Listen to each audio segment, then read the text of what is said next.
Vivimos en un mundo en constante cambio que usted merece entender, porque es imposible interpretar la realidad que vivimos sin conocer cada uno de sus colores. Porque muchos son los tonos de la actualidad. Presentamos Matices. Una producción de Noticias Monumental.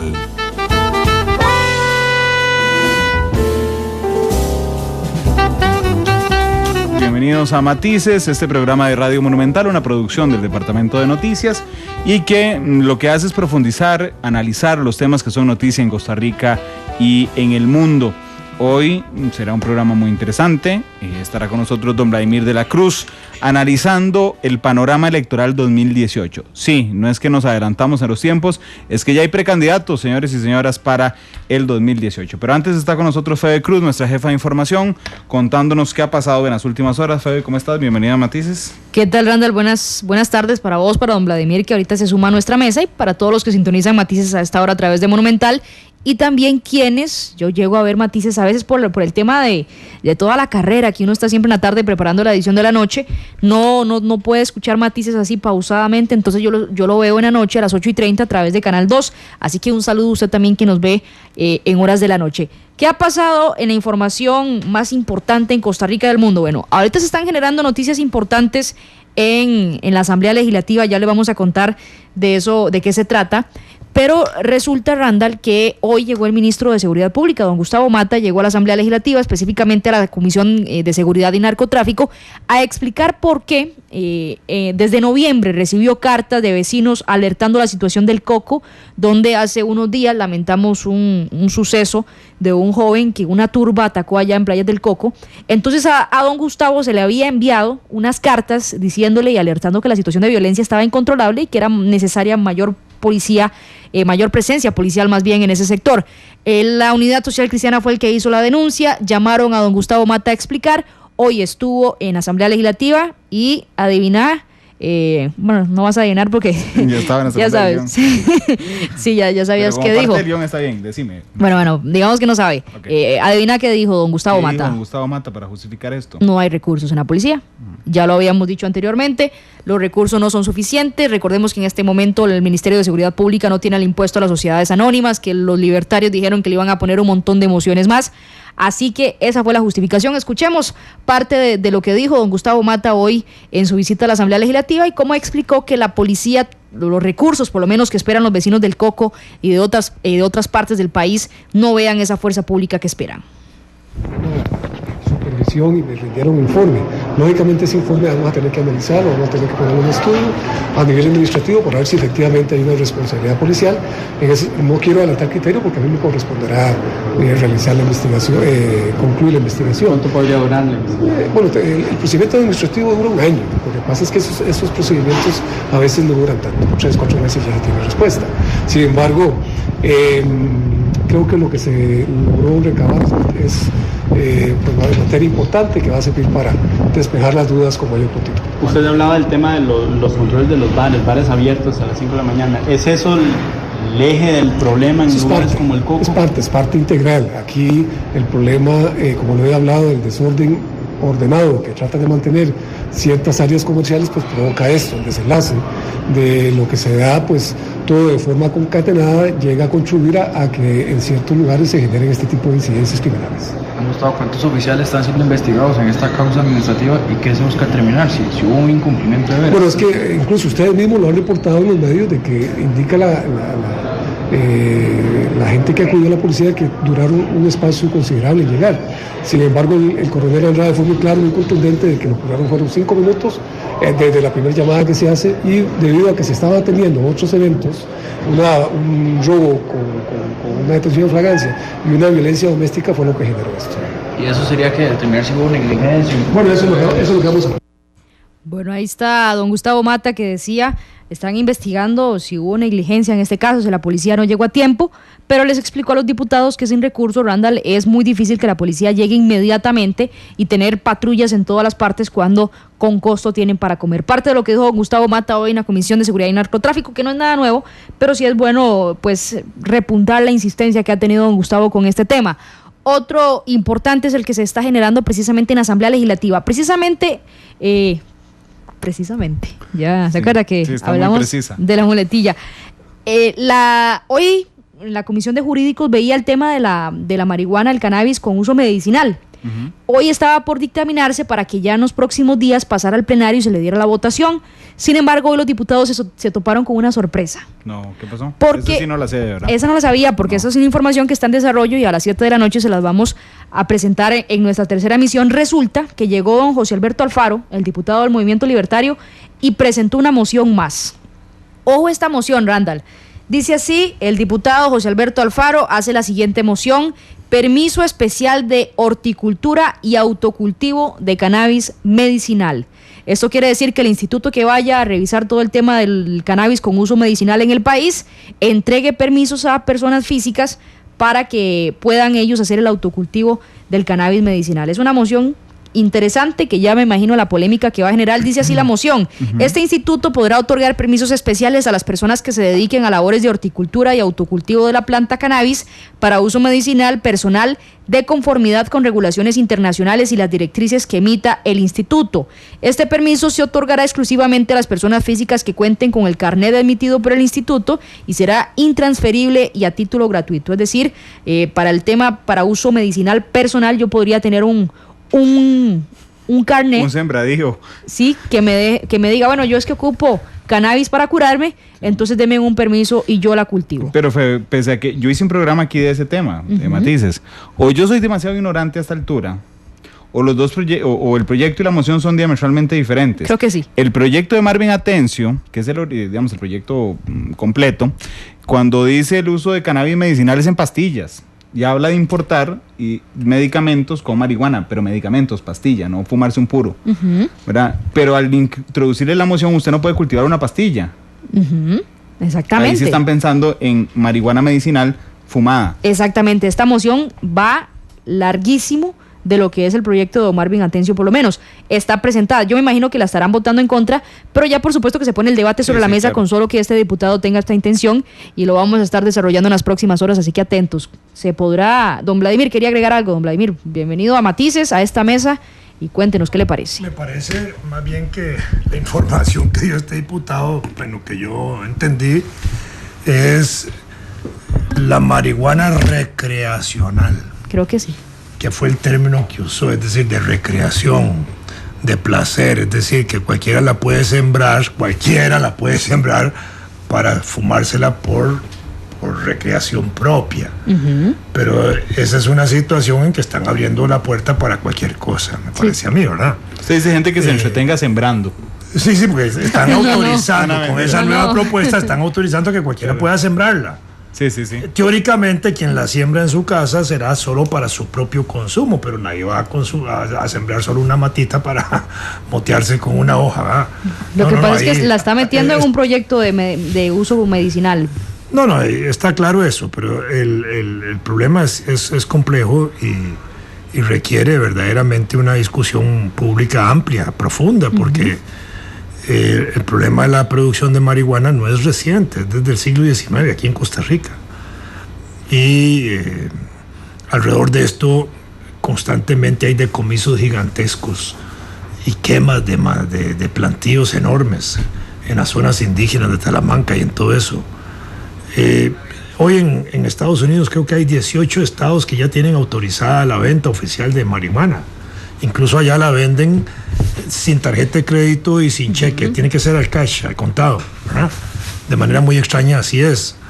Porque es la que se recoge aquí y no se la mandan allá vendida el gobierno y haría plata, ¿verdad? Ese sería un asunto. Y en el caso de los policías que ustedes mencionaban ahí, de la zona de Jaco y eso, yo invitaría al ministro para que le vea, o si no la ha visto, o revea si ya la vio, una película que se llama Los Intocables, de Kevin Costner, donde trata de la corrupción de Al Capone en Chicago y cómo Al Capone tenía controlada la policía. Porque me parece a mí que en esas zonas donde puede no haber presupuesto efectivamente para mantener más recursos y eso, también puede haber algún control policial por parte de las mafias y el temor que ellas imponen a los policías Y en ese caso, con los mismos recursos policiales, si los están rotando, les rompen esas relaciones. Y les podrían hacer algunos controles importantes. Pero en todo caso no hay justificación para decir que por falta de recursos no se puede resolver eso, porque el problema de la violencia en Costa Rica ya es un problema profundo, es un problema nacional que hay que atenderlo antes de que desborde al estilo de otros países como Honduras, Salvador o Venezuela. Bueno, ahí está. Otro tema importante, Randall, nada más para agregar, hoy hubo Consejo de Gobierno. Básicamente lo que se habló en el Consejo fue las acciones que va a tomar el AIA ante estas protestas de los vecinos que han estado tirándose a las calles por pedir agua, porque están los racionamientos, están los cortes. Entonces anuncia Casa Presidencial hoy de que van a empezar a llevar camiones cisternas, pero que evidentemente tenemos un problema con el fenómeno del Niño y las soluciones no son inmediatas. También se habló rápido en Consejo sobre Panama Papers, la necesidad de aprobar el proyecto contra fraude fiscal. Y ya por último, nada más para una nota que hicimos acá desde Monumental y que ha dado muchísimo de qué hablar, es las palabras de don Otto Guevara ayer al final de Matices. Es que usted tiene que escuchar Matices completo, porque en el momento que uno menos lo espera es donde sale pues las cosas novedosas. Ayer don Otto Guevara dice, después de que había señalado que ya no quería más candidaturas ni nada de eso, dice don Otto: mi corazón dice que sí, mi razón dice que no, pero hay un debate. Está debatiendo don Otto consigo mismo qué va a hacer en el 2018. Escuchemos. Porque había dicho que el 98% de él no quería y el 2% se lo reservó. Es el corazón. El 2% es el corazón. Diciendo, no la quiero, échemela en el sombrero. Por eso hay que oír Matices hasta el final, güey. Yo recuerdo una serie de los últimos programas donde el final es donde estalla. Bueno, escuchemos a don Otto para que vea cómo estalló ayer. A veces, le cuento que sí, a veces entro en esas contradicciones. ¡Qué ilusión! Y a veces la otra parte, el corazón me dice una cosa y la razón me dice otra, ¿verdad? El corazón le dice... como la canción. En la intimidad de esta mesa. En la intimidad el corazón le dice intentarlo en el 2018. Ajá, y la razón me dice que no. Pero sí el corazón le dice que sí. El corazón me dice que sí y la razón me dice que no. Ahí tengo ese debate interno, intenso. Pero estoy muy ilusionado con lo que estamos haciendo y estoy seguro que con todo lo que vamos a presentar este siguiente año, más personas se van a identificar con las ideas de la libertad. Yo comparé hoy a don Otto con don Ricardo Jiménez Oriamuno, con la diferencia de que don Ricardo ganó. Pero don Ricardo ganó 3. Por supuesto, ganó 3, fue presidente de la Asamblea se y presidente de la Corte Suprema de Justicia, pero a lo que me refiero, 5 veces candidato. ¿Quién más ha habido 5 veces candidato, don Vladimir? Don Walter Muñoz. Walter Muñoz, sí, cierto. Walter Muñoz. Bueno, ahí está. Ha generado muchísimas reacciones, entonces queríamos compartírselo. ¿Carlos Manuel Castillo? No, solo una. Bueno, vamos a trabajar estas informaciones 7 de la noche. Ya les vamos a contar cuál fue la propuesta del diputado libertario que dice que el autocultivo de marihuana y también el Consejo de Gobierno y muchísimas informaciones que les estamos preparando. Ahora se quedan con don Randall Rivera y don Vladimir de la Cruz, que ya no me lo pierdo. En la noche los veo porque ahorita voy a estar ocupada y me tomo un café con ustedes en la noche, porque sé que se va a poner interesante, don Vladimir. Así que está en su casa. Randall queda en su casa también. Yo me retiro. Gracias, Feliz tarde. Son las 2:16. Vamos a la pausa. ¿Quién tendrá el récord, don Walter Muñoz o don Otto? ¿Quién sabe? Dice Adolfo R. Si don Walter se vuelve a lanzar, le sigue ganando. Sí. Vamos a la pausa. Regresamos para venir a hablar del panorama electoral 2018. Ya hay precandidatos. ¿A don Otón le habla Dios? Bueno, si Dios le habla a don Otón es candidato. Si a don Otto le gana el corazón, don Otto es candidato. Si don Oscar consulta con almohada y le da una respuesta positiva, don Oscar será candidato. Y hay 2 que ya sí van a ser candidatos: Sergio Mena y don José María Figueres Olsen. Rolando Araya también. Y Rolando Araya. Rolando Araya. Bueno, y hay 3 precandidatos. Y están los del PAC.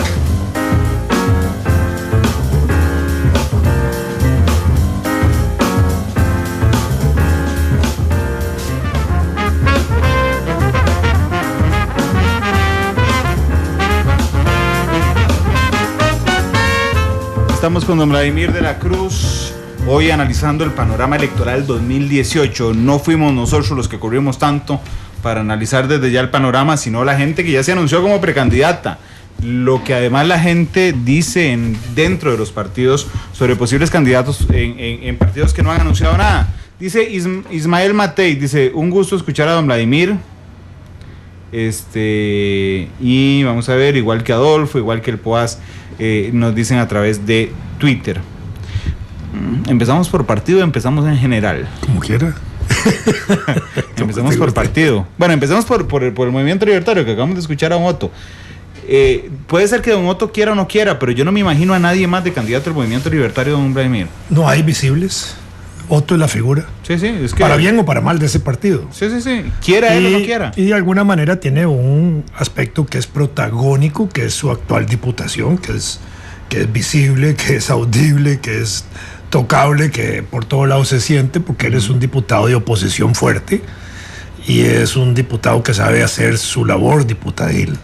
Y en ese sentido le saca punta a la curul. Y él sabe que desde ese espacio él puede ser un buen candidato presidencial como lo ha sido en el pasado, independientemente de los resultados, si sale con más votos o con menos votos en cada campaña, pero resulta un buen candidato. Y pienso que con el escenario que se le está pintando a él de candidatos, él cree que él puede ser un candidato de primera fila, me parece a mí. ¿Y usted qué cree? ¿Usted qué...? No, yo pienso que Otto ya Otto no está para jugar en las grandes ligas, digámoslo así, está como en un escenario de segundo o tercer nivel presidencial, sí, en el escenario nacional, digamos, en la plataforma nacional. No deja de ser un personaje importante y que depende cómo se estructure un diseño propagandístico de partidos políticos, lo pueden utilizar a él o no, ¿verdad? Como lo usaron en la campaña anterior, ¿verdad? Donde definieron claramente entre el Movimiento Libertario y el Frente Amplio, tratando de que Liberación Nacional se colocara al centro, que fue un diseño mal planteado desde el punto de vista electoral. Si Liberación, por poner un ejemplo, o la Unidad Social Cristiana, el otro ejemplo, hicieran ese esquema de escoger a esos otros dos otra vez como alternativas frente a los cuales tienen que disputarse el escenario nacional, pues lo que hacen es levantarlos artificialmente un poco, pero nada más. Yo pienso que ese escenario no se va a volver a repetir en el 2018 y él va a tener que ir a la pura llanura, cargando una serie de escándalos internos del partido, acusaciones del partido, presos en el partido, donde él mismo ha estado involucrado, digamos, y le ha costado salir airoso de las cosas que se le han dicho. Y en ese sentido me parece que no va a tener la mejor imagen publicitaria para una nueva campaña. Pero además las elecciones municipales dejaron muy mal parado al partido. Bueno, ese es el otro resultado. Electoralmente ya demostraron que en el campo organizativo municipal no les fue bien. Y ese campo organizativo electoral es la base del 2018, indudablemente que sí. Porque son los municipios y los regidores y los intendentes y los alcaldes que se tienen que mover ahora afiladamente para producir alguna ventaja triunfal en el próximo gobierno, para poder tener apoyos de gobierno. Y en ese sentido quedan truncos. En los periodos anteriores los alcaldes, los regidores los alcaldes se elegían en diciembre del año electoral, mientras que los regidores se elegían en febrero y los síndicos también. Ahora no. Esta elección que hubo es un parteaguas, es una cosa donde inicia un proceso nuevo, no se puede comparar con los anteriores, de manera que los alcaldes, los regidores y toda esa gente que se eligió, ninguno de ellos está pensando en salir de ahí a una diputación, porque sería un fraude a los propios electores del cantón. Ellos ahora tienen que aguantarse 4 años. Claro. Si tienen alguna aspiración, tiene que ser en el 22, no ahora. Pero los partidos pierden esa... digamos, ese elástico que tenían para propiciar que gente local de pueblo, que muchas veces ni siquiera conocía al candidato, trabajara en función del candidato presidencial, porque eso les aseguraba de alguna forma ser regidores. Ahora no. Ahora no. Se ha fortalecido el localismo, pero hay una tendencia a fortalecer los gobiernos municipales, a fortalecer la acción municipal, a fortalecer los liderazgos municipales. Y eso se ha reflejado en el resultado electoral. A pesar de que Liberación gana la mayoría de las alcaldías, le sigue la Unidad Social Cristiana, el resto se diluye entre el conjunto del resto de los partidos. Y hay un ascenso de presencia de partidos locales. Y eso es importante. Me parece que esa es la tendencia que va a haber hacia el futuro. y va a obligar a que los partidos nacionales se replanteen el trabajo municipal como un trabajo de hormiga permanente. Algo que dijo José María, que es válido para él, para José María Figueres, su Partido Liberación, pues es válido para cualquier otro partido que haya electo regidores y síndicos, y es que los partidos tienen que coordinar ahora en adelante muy bien las acciones con toda esa base que ha resultado electa en las municipalidades, porque primero es su ejército, su infantería, y segundo, porque si son gobierno, tienen que darle apoyo a ese grupo de personas y multiplicar la presencia en los cantones. Sergio Mena, don Vladimir. Me parece que Sergio Mena es un muchacho capaz, inteligente, buen discurso, tiene buena información, maneja la información nacional. Personalmente solo una vez he hablado con él y lo observé detenidamente en un programa donde participaba. Me pareció que esto para la campaña anterior, y me pareció desde ese momento que si él seguía en campaña, que si él seguía en política, es una persona que puede llegar largo en Costa Rica. Y creo que en la próxima elección puede ser el sustituto, digámoslo así, del Frente Amplio. Pero en el otro lado del espectro, claramente. No desde el punto de vista de la izquierda formalmente, sino de la alternativa. El otro día vino aquí don Sergio Mena, al día siguiente de anunciar su candidatura, y nos dijo que había mucha gente del movimiento libertario que, en vista de los resultados municipales y en vista de que, esto es casi lógico, y ya lo dijimos, la única figura, digamos, de peso relevante del movimiento libertario es don Otto, habían decidido migrar hacia un partido que se les pareciera y que en Nueva Generación se le parecía. Bueno, puede ser que haya alguna migración en ese sentido, de la misma manera como un grupo de los libertarios se fue otra vez al socialcristianismo. Regresó. Pero hay una cosa importante que no dijimos del grupo de Otto, y es que Otto ha quebrado todo. Quebró sus amigos, quebró sus líderes, quebró sus aliados internos, Malabasi, Quirós, todos ahí fueron para afuera. Y entonces él fue, digamos, fagocitando, digamos, ese partido de una manera tal que no permite el desarrollo de otros liderazgos fuertes e importantes. Pero fagocitando es fuerte, es como tragarse el partido. Así lo ha hecho, claro, no hay otra manera. Ahí no hay ósmosis, hay una fagocitosis total en ese partido. Entonces, y otro es el buchón, para decirlo también con ese término, de ir comiéndose todo. Y ha destruido todo, sus amistades, sus lealtades, todo. El partido mismo. Y entonces, que algunos jóvenes puedan migrar hacia Sergio, o puedan migrar hacia la Unidad Social Cristiana, y pareciera natural en un ambiente donde Otto mismo es una sombra, es opaca totalmente, no permite el desarrollo de nuevos liderazgos dentro de ese partido, que es relativamente de gente joven. Sí, pero está destruido el movimiento libertario. No, tiene vigencia en tanto Otto sea diputado y tengan los diputados que tienen. Siguen tienen presencia y tienen acceso a los recursos públicos más allá de las deudas que tengan. Al final de cuentas, son un partido que tiene derecho al presupuesto nacional electoral para la próxima campaña electoral, y eso les permite sobrevivir. Regresando a Nueva Generación, tiene 4 alcaldías, pero las que tiene todos son de alcaldes que venían de otro partido político y se convirtieron a Nueva Generación. Ahí lo importante sería que durante el ejercicio de estas alcaldías esos alcaldes no se devuelvan a los partidos de donde venían, así como ha sucedido con el alcalde de Barba, que una vez anunciado como un alcalde del Frente Amplio, da declaraciones diciendo que no tiene como compromisos con ese partido, y da la sensación de que se devuelve. Bueno, no es el caso. Si los alcaldes entran a un partido para devolverse, ahí hay un problema grave. Me parece que en este caso Sergio es un tipo, digamos, político mamagallina, es decir, que cuida sus pollitos, y entonces él anda detrás de eso y creo que está haciéndolo bien. Lo contrario a la fagocitosis. Totalmente.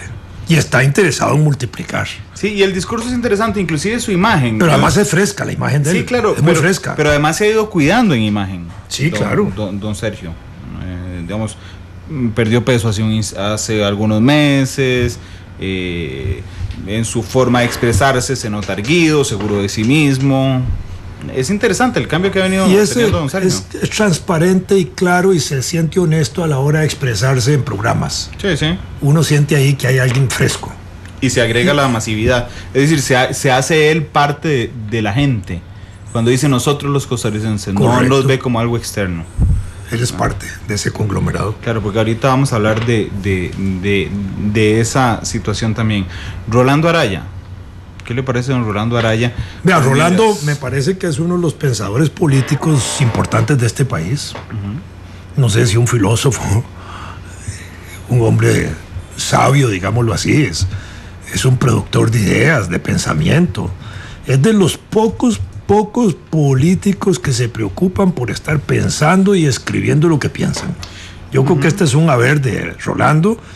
Tiene ideas, las manifiesta, son ideas algunas que pueden llegarse a plasmar, otras pueden ser proyectos utópicos, pero en todo caso él está ahí. Me parece que él ha planteado bien la posibilidad de regresar a la Asamblea Legislativa, porque creo que el escenario primero es regresar a la Asamblea Legislativa. Él no ha dicho que quiere ir a la presidencia de la República, me parece. Me parece podría ir con las dos nominaciones. Bueno, ya fue candidato, sí, ¿verdad? Pero en todo caso, en este nuevo escenario, es el escenario político nacional hoy, que es el escenario post-PAC, para ponerlo en términos reales.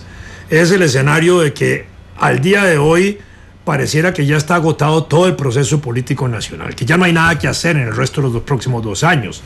Y frente a esos 2 años, que ya están así en la curva del tobogán, entonces la posibilidad de ver cómo se retoma este país, cómo se reencausa este país, cómo se le ofrecen soluciones a los problemas del país, ahí puede haber, digamos, un manantial de algunas personas que puedan ofrecer esas posibilidades, y ahí puede estar Rolando. Yo no dudo de eso. Creo que Rolando es una persona que puede contribuir a dar esas luces y trazar esas directrices. Yo no lo veo todavía candidato presidencial, porque me parece que su principal aspiración ahorita es volver a la Asamblea Legislativa. Y ser diputado. Y creo que la Asamblea Legislativa próxima debería tener diputados como él, como Fernando Berrocal. Pienso en personas que... Fernando nunca ha estado en la Asamblea Legislativa. No, ha sido ministro, ha sido embajador, ha sido un montón de cosas, pero podría ser un magnífico diputado. Y se requiere a la larga diputados de esto. Ojalá estuviera un Laclé otra vez. Estoy pensando en personajes que son negociadores, que son políticos, que manejan la situación política nacional, etcétera. Y uno podría pensar en ese tipo de personajes que la Asamblea de pronto necesita para tener ahí como adalides de discusión, en capacidad de tener temas importantes para resolver en agenda y posibilidad de negociar soluciones. Acaba de tocar un tema muy interesante. Hace algunas semanas tuvimos un analista alemán aquí con nosotros. Y el analista alemán hablaba de democracia en las Américas, era especialista en temas de seguridad. Pero había una idea que a mí me llamó mucho la atención y sinceramente no he dejado de pensarla desde ese día, don Vladimir. Y es que imagínese un panorama de política costarricense de institucionalidad donde los candidatos perdedores, no sé, los 4 o 5 siguientes, tengan automáticamente una curul en la Asamblea Legislativa, y usted traslada, que era la tesis de este experto alemán, traslada la discusión entre partidos políticos a la Asamblea Legislativa y no por fuera, digamos, de la institucionalidad costarricense. A mí me llamó tremendamente la atención. Bueno, eso podría ser válido si se reforma la estructura parlamentaria costarricense, de manera que, por poner un ejemplo, aquellos candidatos presidenciales que saquen por lo menos el número de votos equivalente para elegir un diputado, en términos presidenciales, pudieran formar parte del Parlamento. Habría que discutir si con voto o sin voto. Bueno, pero formar parte del Parlamento. Pero imagínese que hoy, digamos, si fuera sin voto, le da una posibilidad real de que eso funcione, en el sentido de que los incorpore inmediatamente. Si es con voto, ya este es un mecanismo que se pone más complejo, porque eso modifica los porcentajes de votación y de la decisión mayoritaria. Entonces, ahí puede ser que los partidos no estén muy de acuerdo, pero lo otro podría ser. Pero no que entren todos los candidatos que han participado en un proceso electoral, sino aquellos que en número nacional de votos presidenciales al menos tengan el número suficiente de cociente o subcociente para ser electo como diputado, y entonces lo incorporan como una voz de parlamento. Eso podría ser, quizás eso avanzaría un poco de un régimen semiparlamentario todavía más extraño, pero así es. Sí, pero imagínense esta Asamblea Legislativa bajo ese razonamiento, esa estructura. Sería don Luis Guillermo Solís, presidente de la República, y en Asamblea Legislativa estarían entonces, en ese instante, don Rodolfo Pisa, José María Villalta, sí, claro. No, todavía va a dar así, don Johnny Araya, por ejemplo. Johnny. Sí, claro. Digamos, porque lo que detecté cuando usted me dijo, ojalá también la próxima Asamblea Legislativa tenga esos pensadores políticos de años. Bueno, sí, don Rolando Laclé es uno, efectivamente. Don Rolando Araya es otro, don Fernando Berrocal, efectivamente. Pero imagínese un Sergio Mena en la Asamblea Legislativa. Sí, también, estoy de acuerdo. No, así es. Y uno podría elaborar una pequeña lista de posibles que podrían estar ahí, que han estado en el escenario político, y podría ser importante. Pero la estructura parlamentaria no lo permite. Es como la reforma que quieren hacer ahora los diputados. Sí. No, la reforma que andan buscando los diputados, metiéndose por la sala cuarta para ser reelectos. Sí. Eso no vale porque no están en cuestionamiento los derechos políticos de ninguno de los ciudadanos. No se impide la reelección de los diputados, lo que no se permite la reelección consecutiva. Exacto. Pero eso fue establecido ya desde 1949, ahí no hay ninguna violación de derechos, ¿verdad? Ni la Corte Interamericana está estableciendo que la reelección consecutiva es un derecho, no, tampoco. Si los diputados se meten por ese camino a cuestionar eso, con base al artículo 23, creo que es de la Convención Americana, claro. Lo que entran es también a igualar la misma circunstancia de los presidentes, y eso embarriala más la situación en el país, porque a la postre todavía nadie quiere una reelección consecutiva de presidente. Pero además es relativamente sencillo hablar de la reelección continua de diputados sin hablar de la forma de escogencia de diputados. Es relativo, vamos a ponerlo en estos términos. Antes de 1949 se reelegían continuamente los diputados, y le voy a poner el ejemplo de uno, Manuel Mora Valverde.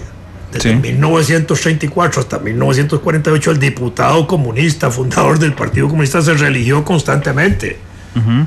Y eso lo permitía la ley. Y había una situación especial de mérito porque había un distrito electoral que lo elegía a él. No, iba con la lista. Pero entonces los partidos se obligan a poner grandes hombres, grandes personajes, grandes líderes para jalar a todo mundo alrededor de esas papeletas.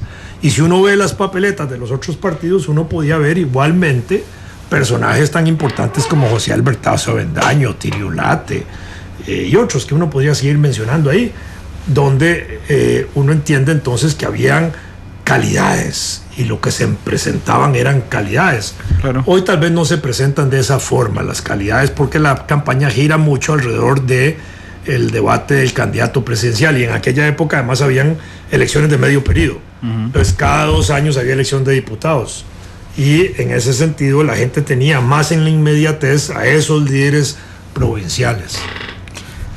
Sí, vamos al PUSC, ¿le parece? Hay 2 nombres que suenan clarísimamente. 3. Rodolfo, bueno, 3, agrégueme uno. Rodolfo Pisa era uno de los que yo iba a decir. El más importante. Don Rafael Ortiz era el otro. ¿Quién más? Sí, el otro es Humberto Vargas Corrales, el diputado también, hijo de Humberto Vargas Carbonell, el secretario general del Partido de Guardia Popular Comunista. Ya intentó ser, ya fue candidato en una ocasión. ¿Quién? Don Humberto Vargas. Humberto Vargas Carbonell ha sido candidato. No, por supuesto, pero el hijo ha sido diputado. Sí, el hijo fue precandidato al inicio, ¿se acuerda? Sí, y después le dio el apoyo a Hernández. Sí, y después se quedó ahí en la unidad. Bueno, en la unidad me parece a mí, sinceramente, que el candidato más importante, sin lugar a dudas, es Rodolfo Pisa, Roquefort. Primero porque es un muchacho, digo un muchacho porque fue alumno mío, talentoso, inteligente, conocedor de la realidad del país, ha formado parte de comisiones de reestructuración del Estado, de la Comisión de Notables, en fin, conoce los problemas del país, tiene soluciones y son concretas, ha sido magistrado suplente, conoce también eso, ha sido asesor parlamentario. En ese sentido, me parece que es un candidatazo, en el buen sentido de la palabra, como candidato a presentarse ante el electorado. Y segundo, me parece que en el caso de él, de Rodolfo Pisa, es un candidato en el que la Unidad Social Cristiana ya invirtió en una campaña electoral. Sí. Y serían unos absolutos, se lo voy a poner con los términos más groseros, estúpidos e idiotas en la Unidad Social Cristiana si no entienden que la inversión de la campaña anterior pesa para formar un liderazgo, un partido que está improvisando candidatos presidenciales cada 4 años. Es un partido que no está pensando en gobernar. Bueno, pero además, don Vladimir, existe dentro de la Unidad Social Cristiana un dicho muy de ellos de que nadie llega a ser presidente sin haber perdido una convención. Don Rodolfo Pisa perdió la convención ya. Lo que pasa es que Rodolfo Hernández renunció, volvió y renunció. Y entonces quedó don Rodolfo como candidato a la presidencia, pero ya perdió una convención. No importa, pero al final también perdió la convención nacional. Sí. La de las elecciones. Sí, sí. Pero es la experiencia, es la inversión que se ha hecho en la figura, en el liderazgo, en tener una persona como él que le reprodujo al Partido Unidad Social Cristiana en la campaña. Cuando él asume la presidencia de la candidatura presidencial, la asume a 1 o 2 días antes de cerrar el plazo de inscripción de Así candidaturas. Así es, sí, la tuvo muy difícil. El doctor Hernández fue un irresponsable en dejar tirado ese partido. No entiendo cómo puede presentarse hoy a buscar más votos para volver a ser candidato por otro partido, cuando él a 2 días de cerrarse la inscripción oficial de candidatos dejó tirado al Partido Unidad Social Cristiana y lo asumió con mucha dignidad Rodolfo Pisa. Eso hay que entenderlo. Sí. Y desde ese punto de vista, la campaña que gira después, que ya son los meses de campaña electoral propiamente, sí, ahí meten plata por Rodolfo y meten plata en su imagen y al final sale bien parado. Sí. Elevó el número de diputados, salió mejor. El PUS salió muy bien en las elecciones municipales. De don Rodolfo Pisa, bueno, y fue nombrado secretario general, pero de don Rodolfo nadie duda, creo yo, por lo menos yo no, de lo preparado que es. Es un hombre innegablemente inteligente y muy preparado. Pero ¿qué pasa con la cercanía de don Rodolfo? ¿Se acuerda que hablamos de la cercanía de Sergio Mena? En el sentido de cómo se incluye él, digamos, en su discurso dentro del pueblo costarricense. ¿Usted no siente a don Rodolfo Pisa alejado, digamos, menos cercano, menos empático en ese sentido, don Vladimir? ¿Usted compartió con él en la Junta de Notables? Sí. Pero digamos, si lo conozco desde las aulas unitarias, si él fue alumno mío, pero digamos... y sacaba buenas notas, sí. Sí, era buen estudiante. Bueno, sí. No faltaba. En A1 a veces falta. Fue una época compleja en la que él fue alumno mío porque su padre era diputado y su tata en ese momento tenía un pleito conmigo. Entonces era medio complejo, pero yo no era un profesor que me sacaba clavos con estudiantes, ni con hijos de diputados, ni con hijos de personas que podían opinar respecto a mí de una manera distinta. Lo admiré, le tengo un cariño especial a Rodolfo. Después me dicen, circunstancias de la vida me acercaron a su padre y a quien además le reconozco mérito intelectual y mérito profesional y mérito de gran magistrado constitucionalista que lo fue. Sí. ¿Verdad? En todo caso, volviendo a Rodolfo, entonces, usted me decía que si es empático, la cercanía de él. El problema de Rodolfo, le voy a decir cuál es el que yo le veo. Uno es que es medio pendejo para estar asumiendo su próxima candidatura. ¿Por qué? Y vea que le dije una palabra groserona, pero... Sí, claro, le dije una palabra groserona, pero también se la he dicho a él. Que eran amigos. Sí, se la he dicho a él. Digo, porque él a veces es muy flojo para decir, mire, usted va a ser candidato, y entonces contesta, es que no sé porque no tengo plata todavía y esto.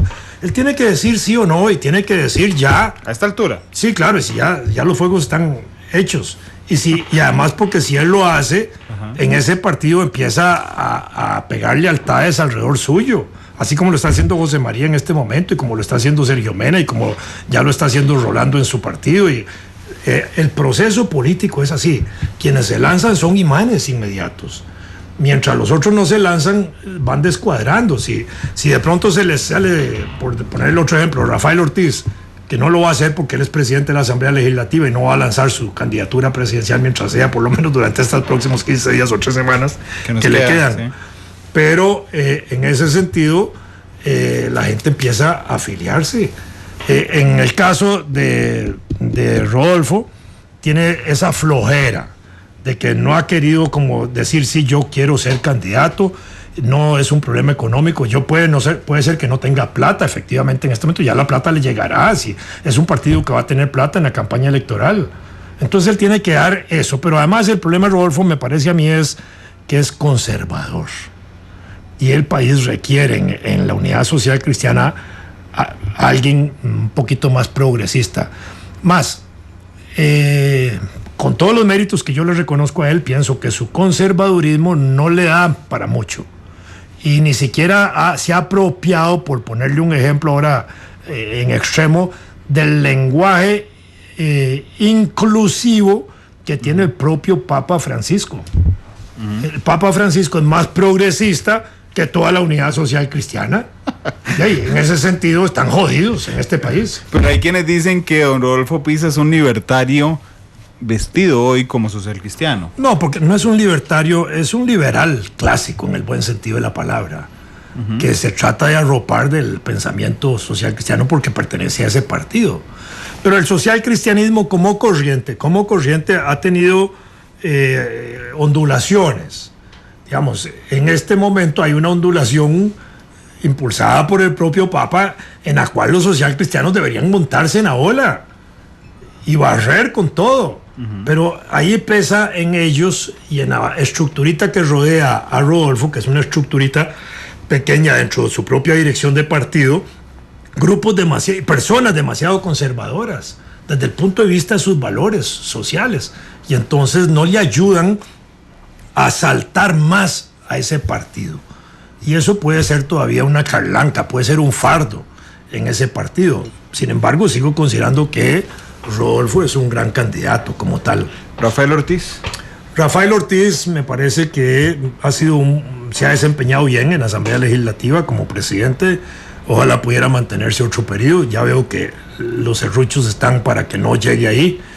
Pero es que había un acuerdo de ir turnándosela también. Sí, pero yo pienso que ese acuerdo político del año pasado para empezar la alianza, estaba bien establecer la sucesión de quienes deben continuar ahí, pero si la Asamblea Legislativa en un momento determinado camina bien, ¿por qué no ponerla a caminar de la misma forma? Sí, sí. Lo que pasa es que empiezan a operar ahí los sentimientos electoreros y electorales de algunos diputados y sienten que si meten a Rafael Ortiz otra vez, tanto del PUS como fuera del PUS, de pronto lo hacen un personaje poderoso, sobre todo porque ya le han salido, digamos, pulgas y pulgones alrededor de él que tratan de impulsarlo como candidato. Pero yo creo que Rafael Ortiz, su presidencia legislativa no le da para ser un candidato presidencial. Tiene que trascender. Ni su presidencia en la liga tampoco, porque los ligueros no todos son de la unidad, ahí hay de Liberación, hay del Frente Amplio, hay de todo, igual que en todas las masas de simpatizantes de los partidos.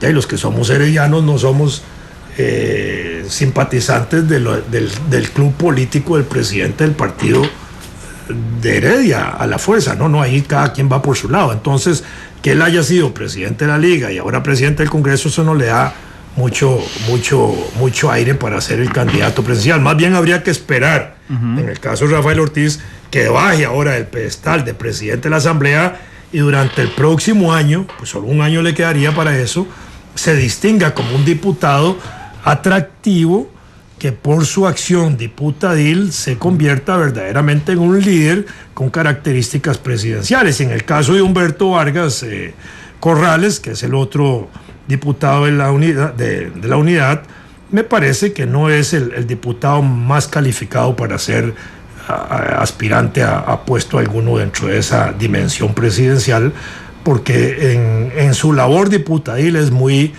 opaco, no se siente para nada, no brilla, falta mucho a la actividad parlamentaria, lo han calificado como el diputado más ausente. No se conoce ni se sabe cómo piensa, nadie sabe cómo escribe ni cómo piensa él sobre temas sociales, a pesar de que puede tener una familia que le podría dar un input muy importante desde el punto de vista de sensibilidad social. Él no pareciera expresarla por ninguno de sus poros. Si yo alguna vez fuera diputado y tengo que lograr un acuerdo en la Asamblea Legislativa para las presidencias, le juro que me pongo de primero presidente el primer año, porque los acuerdos en la Asamblea Legislativa duran un año. El del primer año para que el PAC fuera presidente, un año. El segundo para que el PUS fuera presidente, un año. Siempre se quedan ahí guindando los que después van a ser presidentes. Excepto Francisco Antonio Pacheco. Sí, sin duda, que es una excepción. Que es el único diputado desde 1949, ¿verdad?, que ha sido 4 veces presidente de la Asamblea Legislativa. A la vez fue presidente del partido y fue presidente de la República en ejercicio, sustituyendo al presidente de la República. Es el único que ha tenido esa virtud, digamos, de reunir esas cualidades y expresarse de esa manera. Usted compartió comisión de notables con Francisco Antonio Pacheco. ¿Le faltó en su historia política ser candidato presidencial? Me parece que todavía puede seguirlo siendo. Ahorita hablamos de Liberación Nacional. Son las 2:50. No, vamos a la pausa todavía. Vamos a ver aquí, porque quería dejar a Liberación. Sí, perdón, Cecilia. Quería dejar a Liberación de último. El PAC. ¿Usted cree que Dios le hable a Don Otón? Don Otón dice que ya Dios le habló 3 veces, a través. Don Otón, vamos a ver, usa esa figura discursiva que es interesante, pero que le sirve, y con todo respeto a Don Otón, para justificar cualquier cosa. Es decir, dice, solo si Dios me habla. Nos dijo un día estos a Febe aquí en Monumental. Ok, y entonces dice, como la voz de Dios es la voz del pueblo, ya el pueblo me habló 3 veces. Y me dijo que no. Y si Dios volviera a hablarme, entonces dependería de eso mi candidatura. Yo honestamente le digo, a mí no me gusta meter a ese señor en la política. ¿A Don Otón o a Dios? A Dios. Bueno. Porque a Don Otón, sí. Si uno viera los resultados históricos de eso, y hay puras dictaduras, puros tiranos, por supuesto, puros militarotes, muchos asesinos gobernando, y eso sería también voluntad de ese señor. Y me parece que mejor no meterlo en ese enredo. Okay, y lo mismo todos los candidatos que en campaña electoral les rezan al pobre señor para que se ofrecen, se entregan, y el señor decide por otros, ¿verdad? Entonces esa carajada como que a unos hijos los deja abandonados y a otros no. Y uno no sabe si ese es un castigo para ganarse el cielo en algunos, y otros ya lo tienen ganado porque se lo ganan aquí en la tierra. Está bien. Entonces, digamos, dejémoslo por fuera. Pero digamos que es un argumento, digamos, importante, digamos, de conciencia. Decir, si Dios me habla, si mi conciencia, si mi Pepito Grillo me aconseja, ¿verdad? Que pasó de Dios a Pinocho, pero no importa. si en esos términos alguien le insinúa a alguien. Yo honestamente pienso que Otón Solís puede ser el mejor candidato que tenga el PAC. Sí. Y sigue siéndolo, y es un candidatazo nacional. Puede ser que uno tenga diferencias con él, desde el punto de vista teórico, político, de análisis, de propuestas, pero que es un candidatazo también porque conoce el país, conoce la realidad, conoce el trabajo parlamentario, conoce el trabajo ministerial, ha sido candidato a la presidencia en 3 ocasiones, es una persona que uno sabe a qué atenerse. Eso es muy importante en política.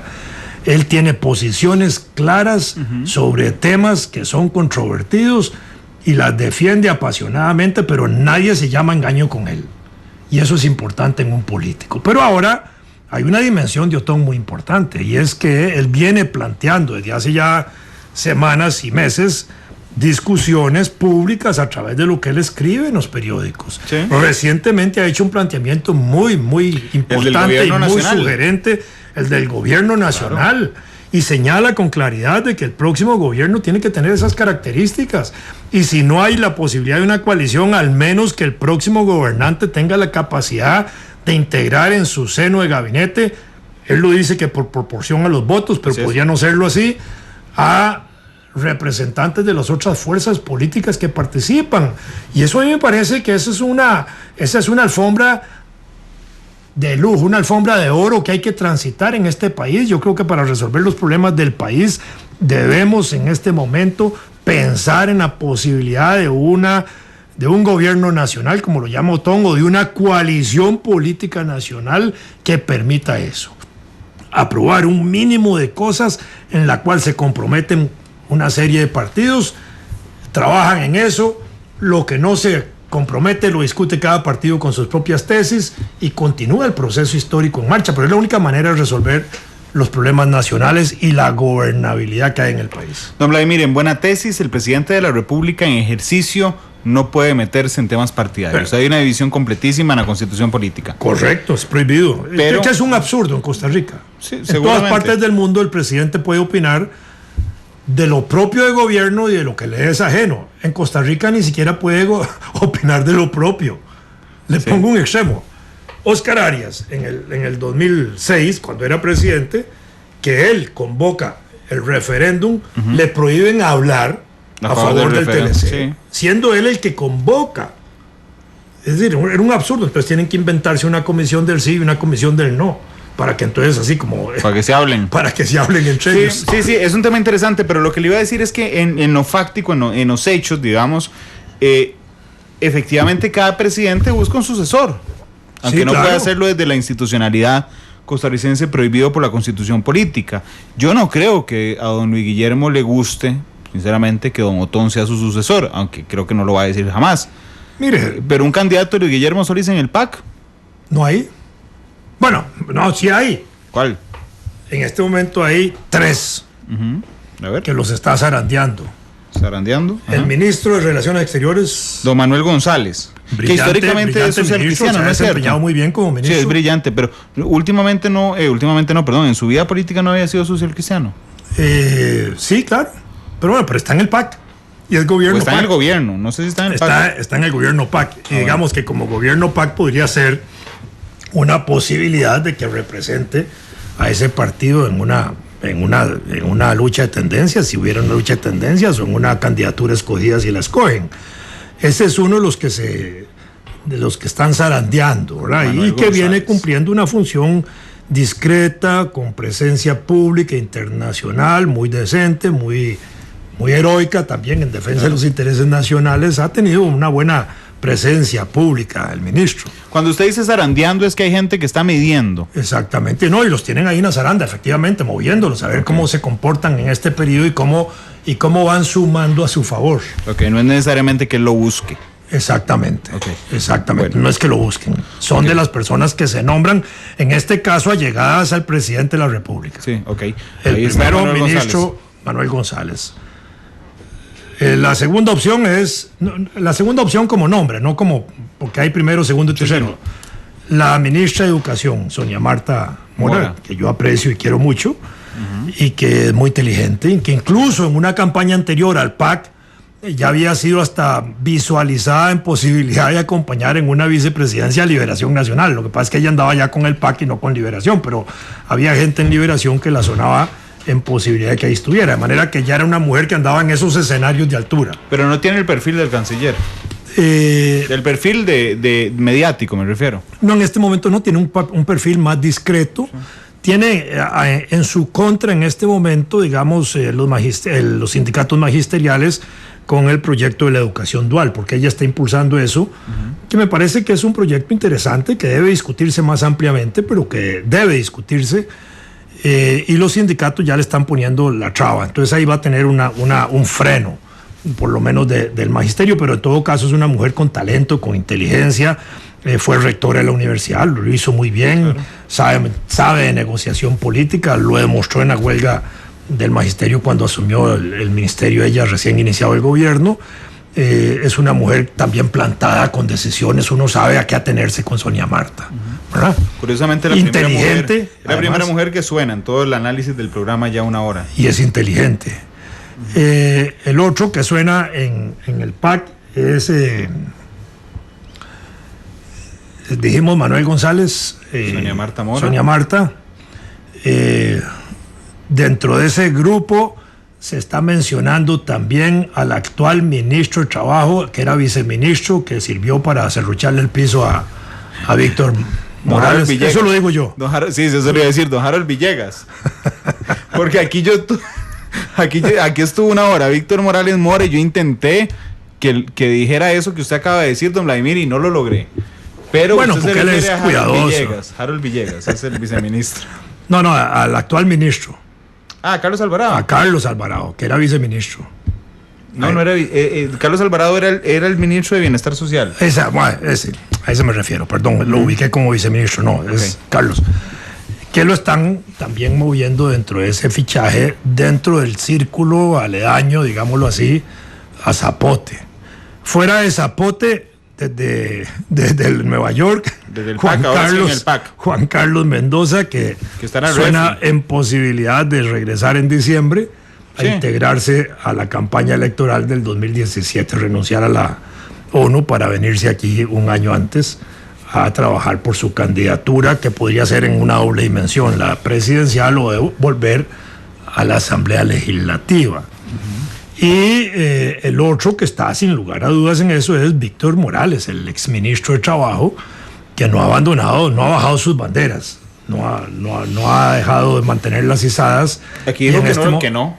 No, está claro que sí, y él, yo creo que ya ahora fue desprovisto de las cosas como está en capacidad de decir que sí aspirará a eso. Estoy casi seguro y convencido de eso. ¿Epsi Campbell?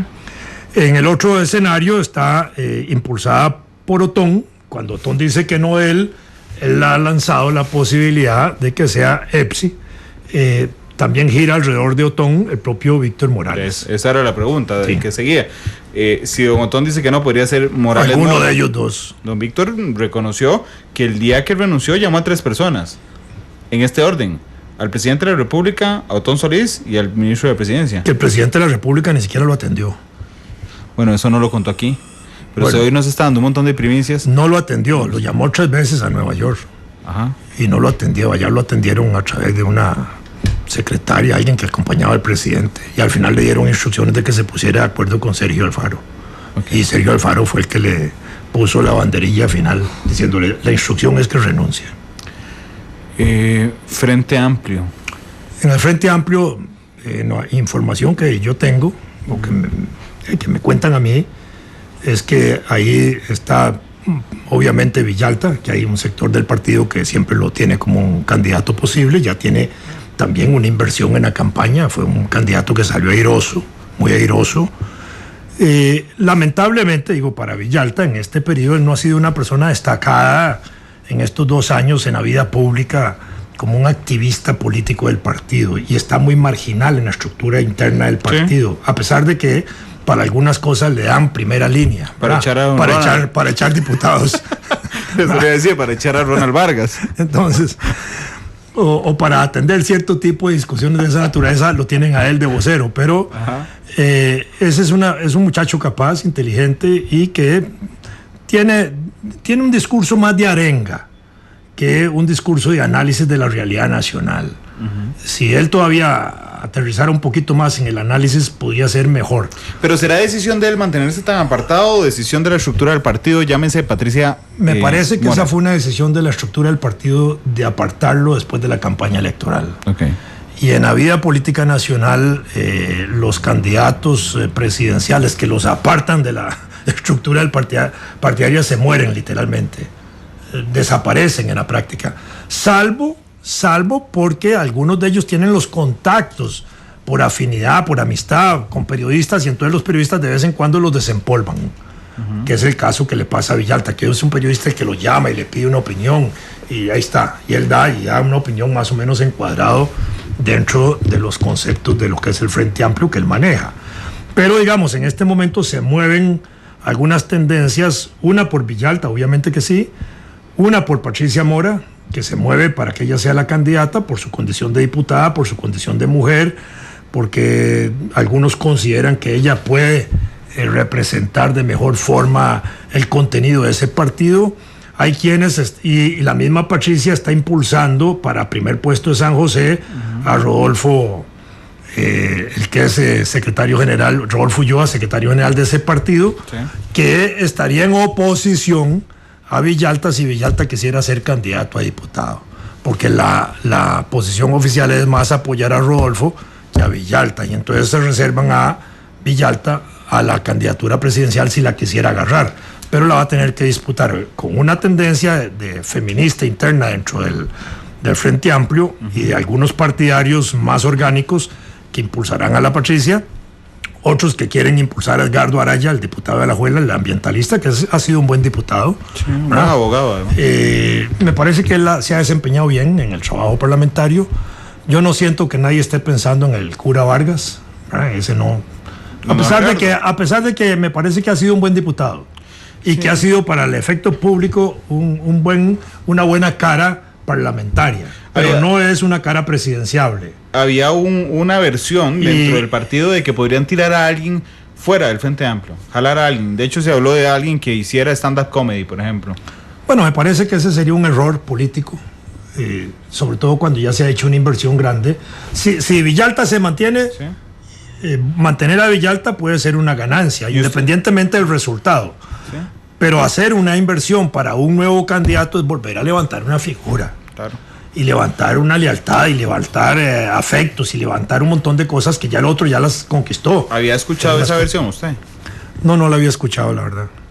Más bien está la vertiente de la posibilidad de que en el Frente Amplio hay un pequeño grupo que también está interesado en levantar a Ligia Fallas. ¿A Ligia Fallas? Sí, claro. Porque consideran que representa más los intereses, digamos, más proletarios, más obreros, más clase obrera, sí. Más de confrontación, más de representación de la lucha social en este país, más de lucha de clases, digámoslo así. Vamos a la pausa. Regresamos con Matices. Vladimir de la Cruz está con nosotros.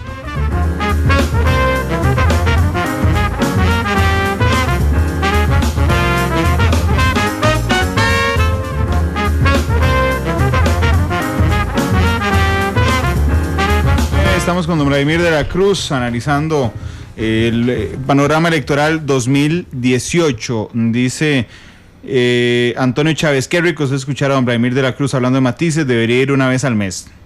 Bueno, aquí está todos los días después de Matices, además, en Así es la Cosa, pero no hablando como habla Matices, eso sí.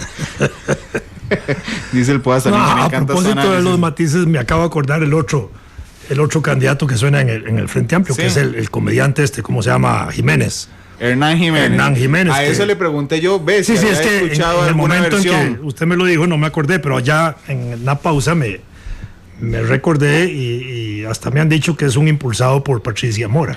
Sí. Lo que pasa es que los comediantes, por más talentosos que sean, no siempre ganan. Aquí hubo comediantes de distinto tipo, estuvo GW.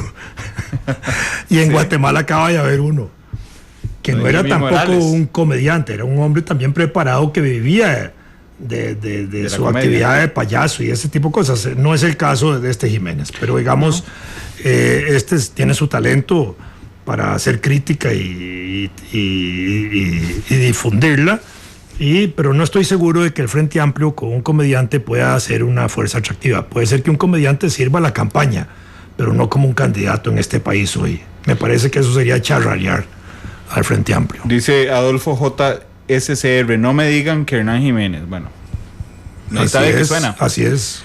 3:10, Liberación Nacional. Figueres Olsen. ¿Qué le parece? Bueno, Liberación, digamos, en mi opinión, es como el portaaviones de este proceso. Sí, ¿por qué? Es el partido más grande, el más organizado, el que tiene más presencia estructural y política en el país, con las municipalidades y con la mayoría parlamentaria que tienen, por la experiencia de 9 gobiernos de los 16 o 17 que han habido desde 1953 para acá, o desde el 49, y en ese sentido es un partido que jala mucho. Dentro de Liberación Nacional, honestamente, en el escenario político actual yo no veo nada más que 2 posibles candidatos en primera fila, uh-huh. Que son José María y el doctor Oscar Arias, ¿verdad? Ambos tienen cualidades, han sido expresidentes, en uno 2 veces y en otro una. Ambos han trabajado, tienen reconocimiento internacional. Uno ha trabajado en organismos, el otro tiene un reconocimiento internacional como ningún costarricense lo tiene, que es don Oscar. Tiene el Premio Nobel de la Paz, que le suma mucho en prestigio, en reconocimiento, etcétera. Desde el punto de vista de la percepción de cómo ellos se ven en la sociedad costarricense, sin lugar a dudas, don Oscar barre a José María en ese sentido, en términos de aceptación y en términos negativos. Uh-huh. José María todavía, digamos, tiene una carga, un fardo ahí. El lastre de Alcatel. Importante que no ha podido limpiar en el imaginario colectivo y le va a costar mucho hacerlo. Que él haya lanzado su candidatura en este momento me parece que ha sido lo mejor que ha hecho, justamente porque entonces le permite en los próximos meses recibir toda la carga negativa que quieran decirle y tratar de limpiar eso, porque esa carga no se puede mantener 18 meses. Es decir, al final nadie va a querer estar oyendo de las cosas que le quieran decir a José María por 18 meses. Va a suceder algo parecido como con el juicio que se le siguió por el asunto de Chemis en el año 93, con cámara de televisión metida en el juzgado, y al final eso revertió a favor de él, ¿verdad? La gente estaba harta de aquello y terminó más bien dándole ese San Benito del Tico, el pobrecito, ¿verdad?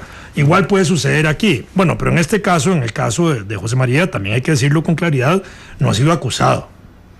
A pesar de la acusación pública mental que la gente hace, no ha sido acusado formalmente. Entonces, solo hubo un juicio mediático.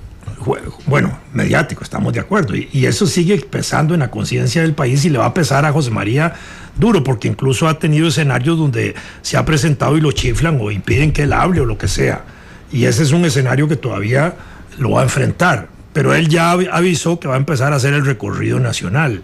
Y ese recorrido nacional, él tiene la capacidad como para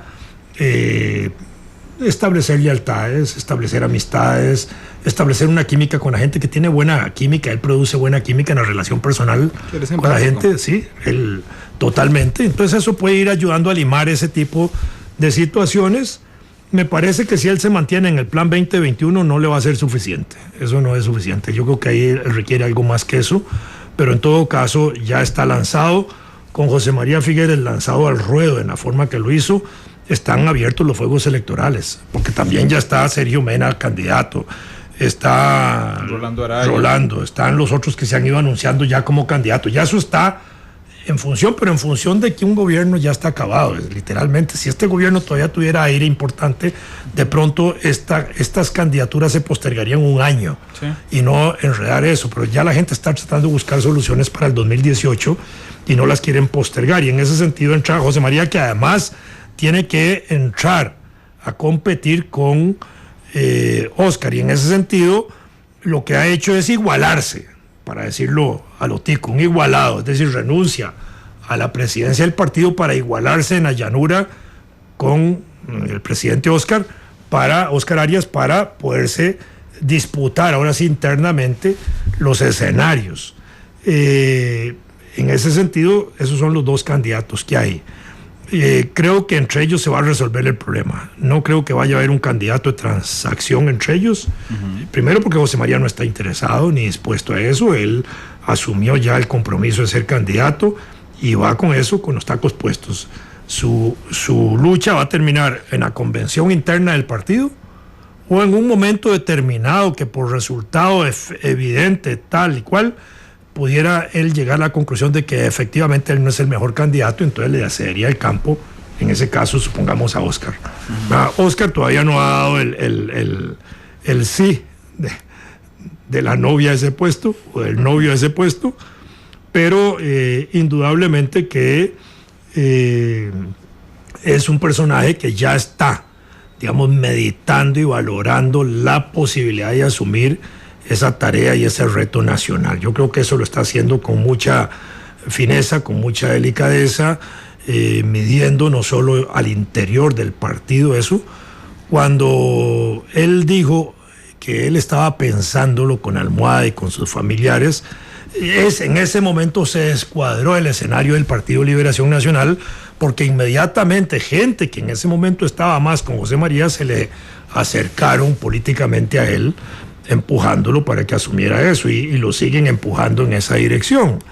Yo creo que él está en una visión similar a la de Otón Solís, del gobierno nacional, del gobierno de concertación, de una coalición política para resolver los problemas nacionales, y me imagino que en esta etapa él está justamente valorando al interior del partido y fuera del partido el papel que pueda jugar él en posibilidad de enfrentar un próximo gobierno que sabe que hay que resolver graves problemas al país, que requiere voluntad nacional para hacerlo, voluntad política, y requiere además unidad unidad de sectores que no sean solamente de liberación para resolver eso. Creo que ese es el cálculo que en este momento él debe estar haciendo para tomar la decisión final. Creo que él no entraría a una precampaña ahora como lo hizo José María, que sí la necesita José María, que no la necesita Oscar. Y en cualquier caso se quedaría a finales de año si fuera el caso. De hecho, si me guío por sus palabras en los últimos 4 minutos del programa, don Vladimir, y saco los que usted me ha dicho, son candidatazos y este es el portaaviones, me parece que bajo su esquema y lo que nos ha venido a exponer esta tarde, los candidatos más fuertes para el 2018 serían Rodolfo Pisa, Otón Solís, si Dios le habla, bueno, saquemos a Dios de la conversación. No, si don Otón digamos decide, que le hable. Ok, sí, don Rodolfo Pisa, don Otón Solís y cualquiera de los dos de Liberación Nacional. Pienso que Otón Solís y va a José María. Otón Solís no con Oscar. No, pero la última vez fue la última vez. Taco. La última vez, pero no se le enfrentaría en otra. Ok, entonces, si va don Oscar Arias, la lucha sería, según su perspectiva, Pisa Arias. Pisa Arias. Y si va Figueres, sería Solís Figueres. O Pisa Solís Figueres. Sí, los tres. Serían los más importantes, el trío más importante. Es interesante. Sí. Va a haber reacciones después de este Matices. Así lo veo. No veo otro escenario. Es que no hay otro escenario, no hay otro político de estatura como la de ellos. Usted es un experto en política. Usted todos los días trae aquí políticos. Dígame alguien parecido en altura, en significado, en calidad. Cuesta mucho encontrar en este momento en capacidad de ver quién, independientemente de partidos, pueda estar en esos niveles para discutir cuál puede ser el mejor gobernante que necesita el país para los próximos 4 años. No que necesita un partido, que necesita el país. ¿Oscar Arias es la figura política más importante de los últimos 50 años? No, de los últimos 50 años no. Ya eso creo que quedó definido cuando se dijo que Figueres era el personaje más importante del siglo XX. Claro, pero de los últimos 50 años, don Vladimir, es desde el 76 hasta hoy. Bueno, si es del 76 para ahora, yo diría que en oportunidad Oscar puede ser el más brillante y el más importante. Lamentablemente otro que pudo haber sido igual que él en su dimensión pudo haber sido Miguel Ángel Rodríguez, pero está fuera de la política totalmente, ¿verdad? Y llegó a ser secretario general de la OEA y brillante en su formación profesional, y al fin de cuentas podían ser, digamos, otro portaaviones pequeñito ahí, pero ahí al final de cuentas ya no está en política, pero al final es un hombre con mucha capacidad, sigue siendo activo intelectualmente, pero no está en la política. En este momento quizás sea el político más importante del país, eso no tengo la menor duda, el que más va a trascender políticamente también en términos históricos y en términos personales. Pienso que es el que va a tener más proyección. Además él se cuida de eso, es un hombre cuidadoso de eso. Don Vladimir, muchas gracias. Bueno, no, del 66, no, es que alguien me dice, del 76 al 2016 hay 40 años. Sí, pero en esa época, ¿quiénes han sido brillantes? 66. Oduber, pero ahí se murió, o lo mataron en San Ramón, ¿verdad? El día que lo sacaron de la asamblea, ¿verdad? Sí. Y que pudo haberle dado más al país, tal vez. Y era uno de los hombres mejor formados para gobernar, de los más preparados, de los más cultos, brillante. Y sin embargo, no tuvo oportunidad. Tuvo su tiempo, pero perdió. Don Vladimir, muchas gracias por haber venido hoy. Encendió usted el panorama político. No sé si lo encendimos. Usted es el que permite atizar aquí un poco el fuego. Usted es el que me embarca, iba a decir. Pero no, usted sabe que hay una ley, que todos estos temas de los que se ha hablado durante las últimas horas ha logrado cierto impulso, un proyecto de ley que busca el Poder Ejecutivo afanosamente, que es el de fraude fiscal. Sí, lo que ha pasado recientemente. Sí, lo que ha pasado en las últimas horas ha impulsado este tema de fraude fiscal. Hoy hicieron una reunión donde buscaban impulsarlo y Febe Cruz, nuestra jefa de información, nos cuenta, acabamos de publicar en redes sociales, que el gobierno no fue a la reunión de esta, pero bueno. Bueno, eso lo que indica es que el gobierno va de salida, no tiene nada que hacer.